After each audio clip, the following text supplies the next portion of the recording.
এখন আচৰিত গাঁও যিখন গাঁৱৰ সকলো মানুহে অন্ধ আচৰিত যেন লাগিলেও এই গাঁওখন আছে এইখন পৃথিৱীতে কিন্তু ক'ত আছে এই গাঁওখন চাওঁ আহক এক প্ৰতিবেদন যিখন গাঁৱৰ সকলো মানুহেই অন্ধ আচৰিত যেন লাগিলেও এই বিশ্বতেই এনে এখন গাঁও আছে যিখন গাঁৱৰ সকলো মানুহ অন্ধ কেৱল মানুহেই নহয় অন্ধ গাঁওখনৰ পশু পক্ষীও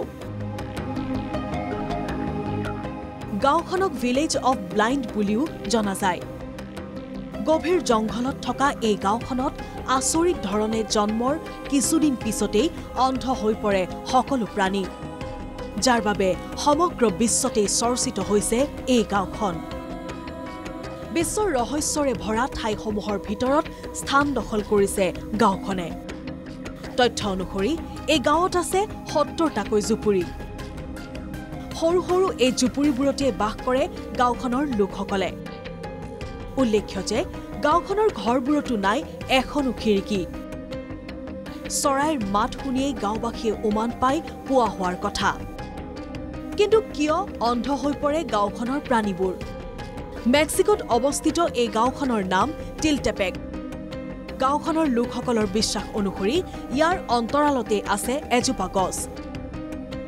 যিজোপা গছৰ বাবে গাঁওখনত জন্ম হোৱা প্ৰাণীবোৰ জন্মৰ কিছুদিন পিছতেই হৈ পৰে অন্ধ আনফালে বিজ্ঞানীসকলেও বিচাৰি উলিয়াইছে ইয়াৰ কাৰণ গাঁওবাসী অন্ধ হোৱাৰ আঁৰত আছে এবিধ বিষাক্ত মাখি এই বিষাক্ত মাখিয়ে কামোৰাৰ ফলত বিয়পে বীজাণু যিয়ে প্ৰভাৱ পেলায় চকুৰ স্নায়ুত আৰু অন্ধ হৈ পৰে মানুহবোৰ আনফালে গাঁওখনৰ বিষয়ে যেতিয়া মেক্সিকোৰ চৰকাৰে গম পাইছিল তেতিয়া লোকসকলক স্থানান্তৰ কৰা হৈছিল অন্য স্থানলৈ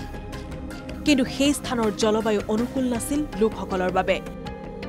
যাৰ বাবে পুনৰ গাঁওখনতেই থৈ অহা হয় তেওঁলোকক নিউজ ডেস্ক ৰিপৰ্ট NKTV+